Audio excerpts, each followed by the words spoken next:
Hey, welcome. Glad you're here. I want to talk about the cost of coaching. Many people come and they're always interested in the cost. What is it? What does it cost? What does that even mean? So, if you've been ever interested in coaching, you've had that thought in your mind, I want you to just listen closely because I'm going to give you exactly where I was when I was listening to this thought.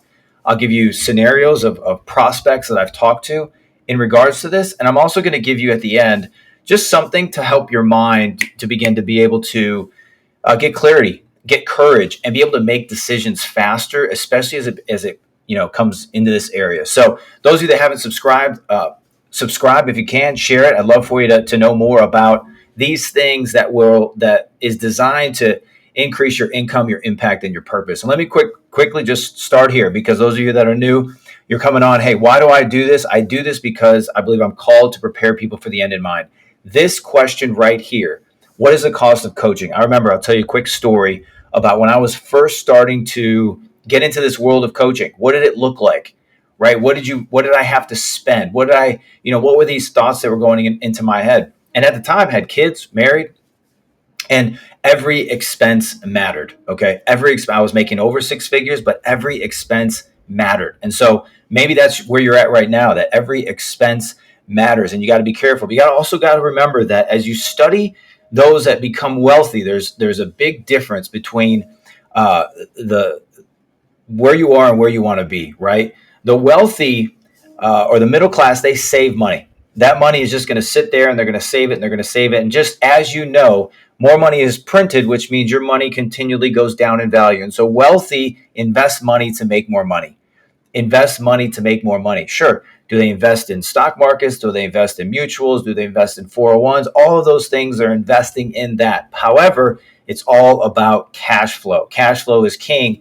And the person who's going to create the most cash flow for you is you. So when you're first looking at this, you're trying to decide, like when I was looking at this, my scenario, I'm looking at it saying, let's say it's 10 grand or 15 or 20 or whatever the numbers were at the time. I had to look at that number and say, well, I have it saved.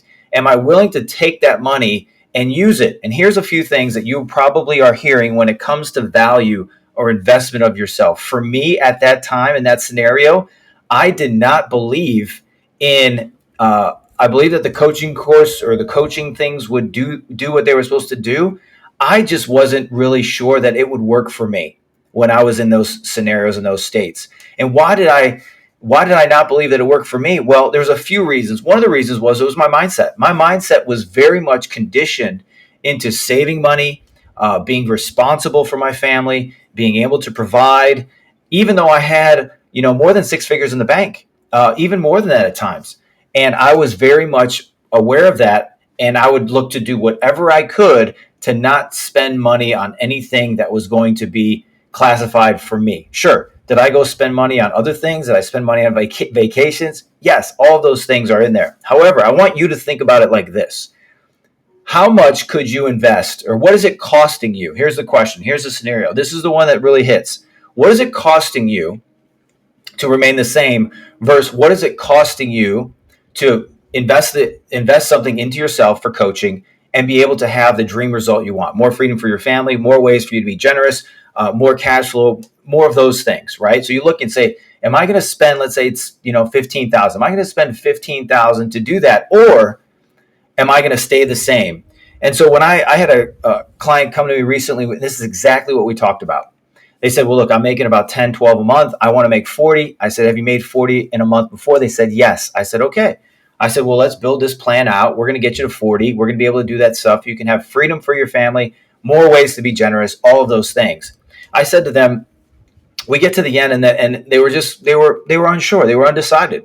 And I said, well, what is it going to cost you to not make a decision right here and have the dream result that you want? They said, yes, they like the program. They said, yes, that they'll be able to go and it's going to work for them. However, when it came to the money, they were just stuck.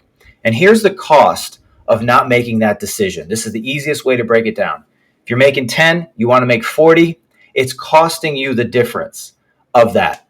So it's 30,000 a month that it's costing you not to get toward that goal, not to move toward that goal, not to make a decision toward that goal, not to get accountability for that goal, not to take ownership in that goal. 30 grand a month. That's almost $360,000 in the year it's costing this individual to just remain the same. And so you have to flip that for yourself, right? What do you want to be able to earn? What do you want? What does freedom look like? What does it, do for your family? What does it mean to you? Why is it? All of those kinds of things. And you break it down so that you're saying, okay, this is actually much more of a greater investment, much more upside than it is for me to remain the same and not get there. And whatever that number might be for you, that's the cost of remaining the same versus investing in yourself to get to the place where you want to go with a plan, with accountability, with all of those things in place. Okay.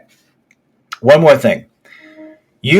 When somebody wants to get into coaching, somebody wants to, do this, there's always the plan. And here's the thing that I always remind myself. I don't know if you've ever been to the gym. Well, if you ever go to the gym, you work out by yourself, it's great. You get stuff done, you're efficient, all of those things. However, if you've ever hired somebody to train you, if you ever hired somebody to put you on a program, if you've ever hired somebody to you are accountable with in that fitness journey, everything changes. Your workouts, I remember the first time I had a workout with somebody that was a coach and a trainer, hired them, had them brought on. I've been working out for years. I was familiar with working out. I was familiar with big workouts. We had a workout, and I'll never forget that first week of having accountability and having somebody challenging me as I was working out. I was more sore than I'd ever been. I had more accountability. Weight loss was dropping. Everything, I was getting stronger in all the areas I wanted to get stronger. Why? Because I got accountable, I got on a plan, and I had somebody that challenged me. I'll never forget when we were doing some reps, right? And you've been there, you've had a coach. You're at like 8 or 9, like, yeah, we're going to do 10 reps. You get to 9, you get to 10, they do one more rep. Okay, get to 11, one more rep, one more rep, one more. And that continues to happen until you just start having more and more growth.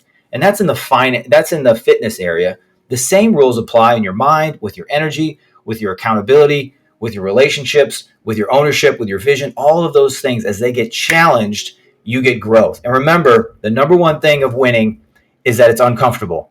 Winning, you want to win, it's uncomfortable, which means that if you want to lose, stay comfortable. So as you start to think about what is the cost of coaching, I want to give you this last thing and then we'll finish up for the day.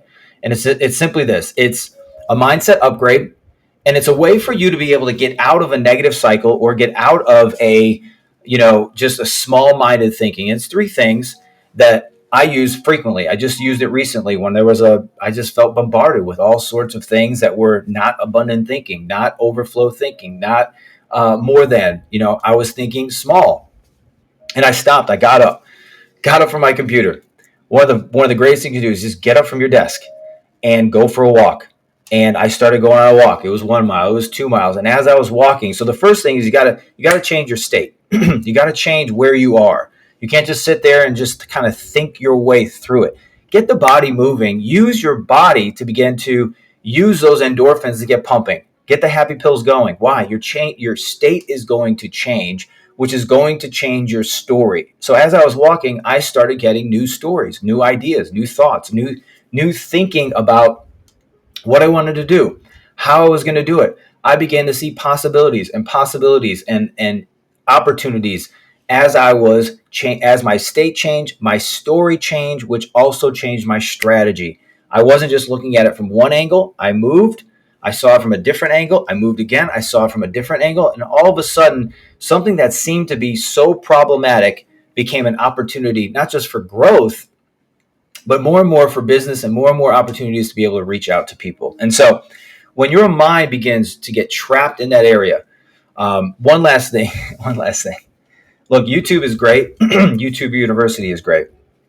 You can learn a whole lot of things, but you and I both know that if you could have gotten to the place to where you wanted to go, you would have already gotten there.